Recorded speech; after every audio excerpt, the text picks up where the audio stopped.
चलिए आज की क्लास शुरू करते हैं। आज की क्लास में हम लोग देखने वाले हैं रेलवे ग्रुप डी साइंस का प्रैक्टिस सेट 1 है।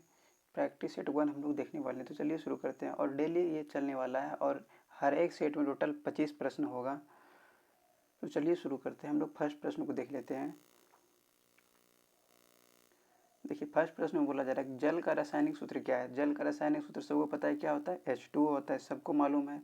इसके बाद हम लोग प्रश्न नंबर 2 की बात कर लेते हैं। बोला जा रहा है विद्युत धारा की इकाई क्या है। विद्युत धारा की इकाई पूछा जा रहा है, मतलब विद्युत धारा का SI मात्रा क्या हो जाएगा, एम्पियर हो जाएगा, सबको मालूम है। इसके बाद हम लोग प्रश्न नंबर 3 की बात कर लेते हैं। बोला जा रहा है प्रकाश की गति कितनी होती है। बोला जा रहा है प्रकाश की गति कितनी होती है, 3 × 10⁸ मीटर प्रति सेकेंड। निर्वात में प्रकाश की चाल 3 × 10⁸ मीटर प्रति सेकंड होती है। इसके बाद हम लोग प्रश्न नंबर 4 की बात कर लेते हैं। बोला जा रहा है सबसे हल्का गैस कौन से है। सबसे हल्का गैस की बात किया जा रहा है, तो कौन सा हो जाएगा, इसका सही आंसर हो जाएगा हाइड्रोजन। सबसे हल्का गैस कौन सा हो जाएगा, हाइड्रोजन हो जाएगा। इसके बाद हम लोग प्रश्न नंबर 5 की बात कर लेते हैं। देखिए प्रश्न नंबर 5 में है मनुष्य के शरीर में लाल रक्त कणिकाएं कहाँ बनती है। तो मनुष्य के शरीर में लाल रक्त कणिकाओं की बात कर लें, कहाँ पर बनती है, अस्थि मज्जा में बनती है, अस्थि मज्जा में।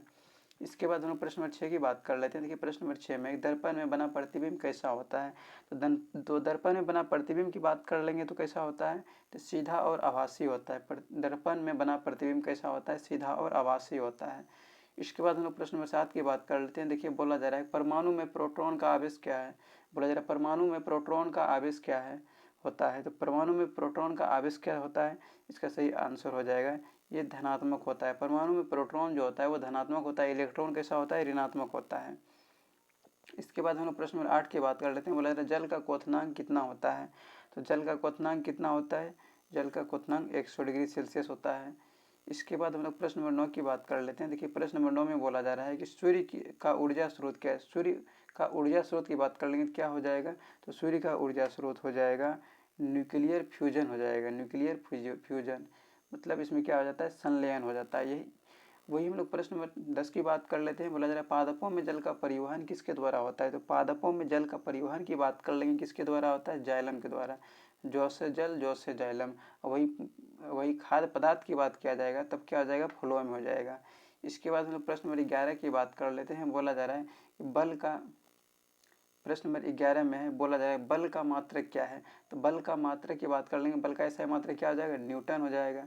न्यूटन हो जाएगा। ऊर्जा का जूल होता है, शक्ति का वाट होता है और आवेश का कूलम होता है। इसके बाद हम लोग प्रश्न नंबर 12 की बात कर लेते हैं। बोला जा रहा है मानव हृदय में कितने कक्ष होते हैं। तो मानव हृदय की बात कर लेंगे, कितने कक्ष होता है, इसमें टोटल 4 कक्ष होता है, मतलब 4 चेम्बर होता है। दायां अलिंद, बायां अलिंद, दायां निलय, बायां निलय। इसके बाद हम लोग प्रश्न नंबर 13 की बात कर लेते हैं। प्रश्न नंबर 13 में कौन सी गैस, प्रश्न नंबर 13 में कौन सी गैस वायुमंडल में सबसे अधिक मात्रा में होती है। तो कौन सी गैस वायुमंडल में सबसे अधिक मात्रा में होती है, नाइट्रोजन। नाइट्रोजन सबसे अधिक होती है। इसके बाद ऑक्सीजन हो जाएगा। वही हम लोग प्रश्न नंबर 14 की बात कर लेते हैं। बोला जा रहा है रक्त को शुद्ध करने वाला अंग कौन सा है। तो रक्त को शुद्ध करने वाला अंग की बात कर लेंगे तो कौन सा हो जाएगा, गुर्दा हो जाएगा, मतलब किडनी हो जाएगा। इसके बाद हम लोग प्रश्न नंबर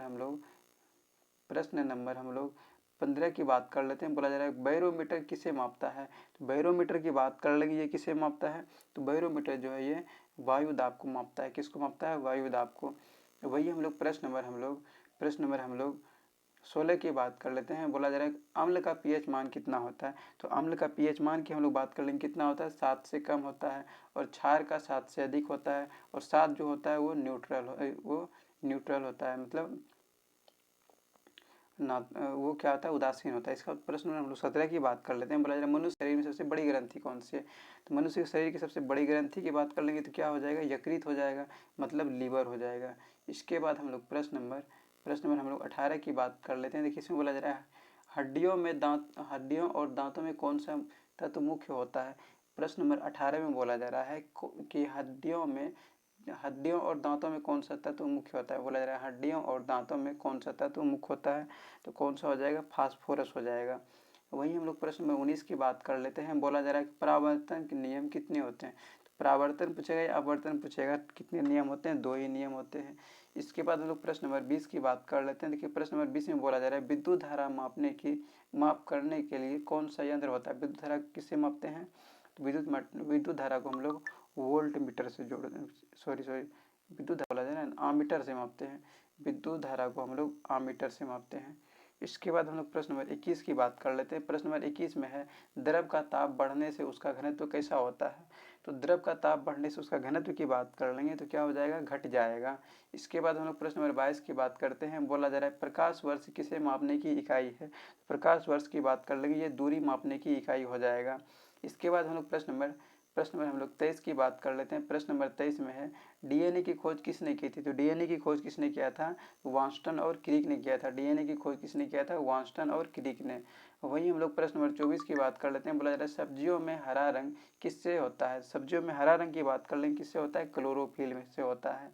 इसके बाद हम लोग प्रश्न नंबर 25 की बात कर लेते हैं और आज के सेट का ये सबसे अंतिम प्रश्न है, इसकी हम लोग बात कर लेते हैं। बोला जा रहा है किसी वस्तु का द्रव्यमान पृथ्वी और चंद्रमा पर कैसा होता है।